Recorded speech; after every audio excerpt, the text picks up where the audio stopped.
Si on doit parler d'énergie et de spiritualité, il faut peut-être chercher à définir un peu qu'est-ce que c'est. Pour comprendre le concept d'énergie, de Qi, il faudrait remonter au Tao, c'est-à-dire à la conception que tout ce qui se passe, tout ce qui arrive dans ce monde matériel est une grande rivière et que cette rivière, il y a plusieurs façons de l'utiliser. On peut naviguer dessus ou on peut faire un mur, des barrages, en sortir de la force d'électricité et derrière euh, faire plein de choses techniques qu'on arrive très bien à faire dans notre société moderne. Mais on a un peu oublié cette possibilité juste que les choses coulent, aillent simplement d'un point à l'autre et d'utiliser un grand courant porteur qui nous amène à chaque étape de notre vie. Ce qui pose, du coup, dès qu'on arrive dans cette dimension de l'énergie, de ok, c'est quelque chose qui doit couler, qui va nous apporter des choses, et puis on va prendre ce qui vient à nous pour nous transformer et aller plus loin, on tombe tout de suite dans la spiritualité. Parce que la question, c'est finalement, qu'est-ce qu'on fait là? Qu'est-ce qu'on fait sur Terre? Qu'est-ce qu'on fait maintenant? Quel est le but de la vie? Et la version simple, c'est de dire que la vie est une succession de transformations avec plein de possibilités de différentes actions, de différentes choses à faire qui vont nous mettre dans des situations où, dans chacune de ces situations, on a la possibilité de nous transformer, de dépasser des limites, de dépasser des a priori, de retrouver la paix, de lâcher des choses, de changer la manière dont on agit parce qu'on a changé la manière dont on voit les choses. Et si vous tournez en rond dans votre vie, que vous avez toujours les mêmes problèmes, que ça revient, que les situations se répètent, ça veut dire que vous n'avez pas compris l'essence de la situation qui vous est proposée par la vie et qu'est-ce que vous devez en faire. Après, vous pouvez ne rien en faire, c'est pas un problème, mais si vous voulez progresser, si vous voulez passer ces étapes, eh bien, il faut prendre ces situations et se dire, ok, pourquoi ça m'arrive, qu'est-ce qui se passe, qu'est-ce que ça veut dire, quel sens je peux lui en donner, est-ce que ce sens que je donne me permet de vivre mieux, d'aller vers une vie plus agréable, pleine de bonheur, de joie, ou est-ce que je ressasse sans cesse des idées qui me rabougrissent, qui m'emprisonnent, voilà. La difficulté, c'est qu'en Occident, on a tellement entraîné notre mental que dans notre esprit, il n'y a que le mental. On a perdu, en fait, la deuxième partie de l'esprit, qui est la pure intuition. Alors c'est plus facile d'accès pour les femmes parce qu'on a laissé culturellement cette idée de l'intuition féminine, mais alors pour les hommes c'est assez catastrophique. Donc il s'agit de refaire de la place en fait dans l'esprit et de bien avoir deux modes de fonctionnement du cerveau qui sont documentés même scientifiquement depuis longtemps. Quand vous faites de l'analyse de données, d'informations, donc du renseignement, on vous dit bien qu'il faut fonctionner d'un côté avec le cerveau procédural, d'explication, de logique, de cause, conséquences, etc. Mais qu'il faut aussi être capable de mettre votre cerveau en mode purement intuitif. Quand je vois ça, qu'est-ce que ça me dit, qu'est-ce que je crois? Et j'ai pas besoin de l'explication, j'ai pas besoin de comprendre pourquoi, j'ai juste besoin de prendre ça et puis de voir si ça fonctionne ou pas. Donc ce gros travail de remettre d'un côté l'esprit procédural qu'on maîtrise très bien, mais qui fasse la place à l'esprit intuitif pour être capable de recevoir, percevoir d'autres choses quand le cerveau prend des raccourcis, des choses qui vont permettre de faire ressurgir des mémoires après, selon votre système, où vous allez pouvoir dire oui, alors ça, c'est des mémoires de mon enfance, ça, c'est des mémoires de mes ancêtres, ça, c'est des mémoires de mes autres vies. Mais en fait, c'est pas important parce que c'est un repère, c'est une façon de mentaliser la chose, de donner des concepts au mental pour qu'il s'en empare et qu'on aille plus loin. Arrivé à un certain niveau, vous verrez que ces concepts n'ont absolument aucune importance. C'est juste un marchepied qui permet d'avancer. Et donc, comme on a besoin, nous, de beaucoup de mental, découper en plusieurs zones ce qui nous arrive, d'où ça vient, ça nous aide à avancer. Et c'est pour ça que je garde globalement dans mes explications les repères du chamanisme. Donc rouvrir ces deux possibilités, c'est déjà rouvrir la possibilité que des choses nous arrivent spontanément. Et que ces choses qui nous arrivent spontanément sont là par rapport à qui on est et ce qu'on a à expérimenter. Ça ne veut pas dire qu'il faut se résigner, ça ne veut pas dire qu'il faut croire, qu'il faut donner absolument un sens à toute chose, parce que si on envoie notre mental à toujours chercher un sens, lui qui est toujours cause, conséquence, il va inventer ses propres histoires. Et c'est là que c'est difficile, vous pourrez demander à un psychologue, c'est très difficile de reconstituer, de sortir quelqu'un de cette overthinking, cette idée de toujours trop penser avec le mental pour retrouver des explications qui en fait sont vachement cachées dans l'inconscient. Donc spiritualité, ça veut dire la capacité à se positionner dans la vie, dans une démarche d'apprentissage qui est un apprentissage humain, c'est-à-dire que c'est un apprentissage qui est complètement désynchronisé de la période dans laquelle on est. Aujourd'hui, vous avez besoin d'utiliser un ordinateur, c'est bien, c'est pas une transformation de vie.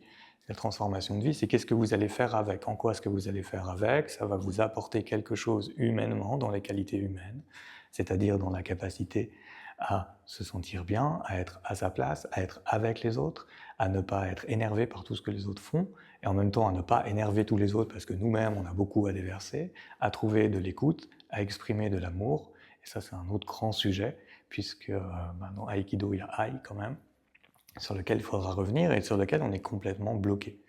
Je fais quand même l'aparté rapide sur la notion d'amour. Le truc c'est qu'on a pris l'amour, on l'a collé dans le mariage, qui était une structure parce que simplement c'était le seul moyen de savoir plus ou moins qui était le père des enfants, et on a tout collé là-dedans en disant ce couple il doit tout faire. Mais en fait non, en fait l'amour il est universel, l'amour il est inconditionnel, la plante peut vous donner de l'amour, l'animal vous donne de l'amour, et vous en donnez, et quand vous en donnez vous ne le perdez pas. Et ça on a complètement oublié cette capacité entre humains à exprimer cet amour, à l'exprimer consciemment, sans que ça devienne sentimental ou sexuel. Et ça c'est des choses, voilà, c'est un biais sociétal immense, qui fait que on a tout voulu mettre dedans, du coup il y a un gros stress dedans, du coup il y a énormément d'attentes, énormément de déceptions, énormément de blocages, et ça aide pas forcément à avancer. Sauf si vous êtes bien tombé et que c'est merveilleux, mais globalement vous allez avoir besoin d'explorer les autres parties. Donc de sortir du couple sacré, la partie amour inconditionnel, et de sortir du couple sacré, la partie pleine amplitude de la sexualité, et de comprendre que c'est qu'un intermède. Et que globalement dans les relations, si on exprimait davantage de capacités d'amour inconditionnel, d'accueil inconditionnel, sans que ça vienne nous polluer, eh bien on vivrait dans un monde complètement différent. Aparté terminé, on revient à la définition de l'énergie, il n'y a pas de définition en fait. Voilà, vous aurez compris, c'est un cours, ça va, ça se passe, on peut sentir dans le corps physique des formes d'énergie, c'est ce qu'il y a quand il y a du magnétisme, voilà. On peut sentir des choses quand typiquement vous êtes avec un partenaire et que vous êtes dans une recherche énergétique de centre à centre et qu'il arrive à vous prendre, à prendre votre centre et à vous déstabiliser. La conséquence, c'est votre déséquilibre, mais l'origine de l'intention, c'est cette circulation énergétique que vous avez autorisée dans votre corps et que vous êtes en train de chercher. Donc il n'y a pas vraiment de définition pragmatique pour nous. Énergie, c'est un mot qui ne va pas, qui, c'est un mot qui ne va pas, parce qu'en fait, c'est tellement vaste qu'on ne peut pas le mentaliser, et il ne faut pas vraiment chercher à le mentaliser, parce que dès que vous sortez du monde physique pur, de votre incarnation de corps, que vous entrez dans les corps énergétiques, déjà il n'y a plus de matière, vous ne pouvez plus toucher. Donc si vous ne pouvez plus toucher, est-ce que tous les concepts que vous avez sensoriels, qui sont basés sur votre capacité à interagir avec la matière, sont pertinents?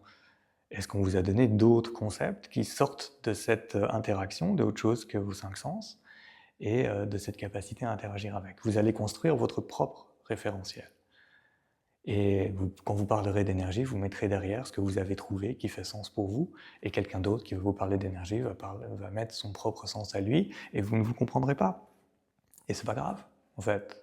Ce qui est important, c'est est-ce que dans votre ressenti de comment vous êtes, est-ce que vous rayonnez qui vous êtes, est-ce que vous pensez que vous n'êtes pas vraiment qui vous êtes, est-ce qu'il y a plein d'obstacles dans votre vie qui disent « Tiens, ça veut dire que tu n'es pas trop aligné entre quelque chose de fondamental dans les arts martiaux, qui est le corps, l'esprit et l'âme ». Donc cet alignement, en fait, aujourd'hui, déjà on n'écoute plus l'âme, donc c'est un peu compliqué d'être aligné avec, et on n'écoute plus le corps. Ça va mal, on prend des antidouleurs. On est malade, on se bourre de médicaments. Oui, c'est bien, ok, ça fonctionne. Maintenant, le mieux pour être en bonne santé, c'est d'aligner le corps, l'esprit et l'âme. Parce que quand vous êtes aligné entre le corps et l'âme, ce qui est systématique, c'est-à-dire l'âme arrive, le corps se forme autour, le corps est formé autour, à partir de là, il y a un esprit qui va naître et il y a l'ego qui va se développer. Et après, on va l'enseigner, on va lui apprendre plein de choses dans ses premières années, puis dans l'école, etc.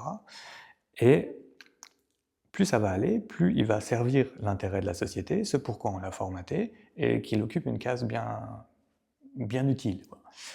Mais fondamentalement, c'était peut-être pas ça du tout son chemin. Peut-être qu'il était venu faire complètement autre chose.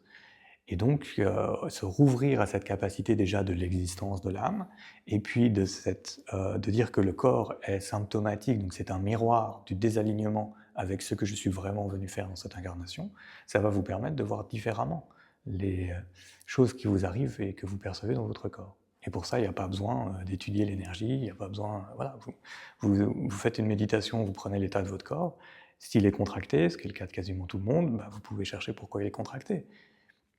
Et si vous avancez dans votre état méditatif, vous serez capable de dire à votre corps, donne-moi la raison de ce blocage, et il va vous envoyer des souvenirs, des images, des idées qui vont vous permettre de comprendre « Ah oui, c'est ça qui m'arrive ». Et pour ça, il n'y a pas besoin de grands maîtres qui enseignent des trucs compliqués, il n'y a pas besoin d'apprendre.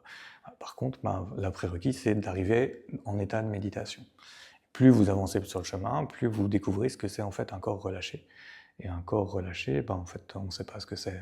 En tout cas, moi, il y a des états de relâchement atteints quand on arrive à libérer des blocages. On dit « Ah oui, avant, je sentais tout ça et pour moi, c'était normal. » Et en fait, non, le corps était en train de lutter. Donc il y a beaucoup de choses comme ça qui sont à explorer quand on parle d'énergie. Il n'y aura pas de définition. Et quand on parle de spiritualité, c'est quel est le sens que je donne à ma vie en termes de transformation humaine, c'est-à-dire en termes de transformation qu'elle se passe il y a 3000 ans, maintenant, dans 5000 ans, ce sera toujours la même transformation, la même recherche, ce sera toujours valable. Et c'est pour ça que l'enseignement des Budo est un enseignement intemporel. C'est parce que, en fait, ce que vous apprenez, ce que ça vous permet de découvrir, et le fait qu'on ne vous mette pas un cahier des charges avec 1, 2, 3, 4, ça va vous permettre de recevoir ce qui, à l'époque où vous êtes, à l'époque dans laquelle vous vivez, est nécessaire pour vous nourrir et vous développer. Si vous n'avez pas de nœud au cerveau après tout ça, c'est bien.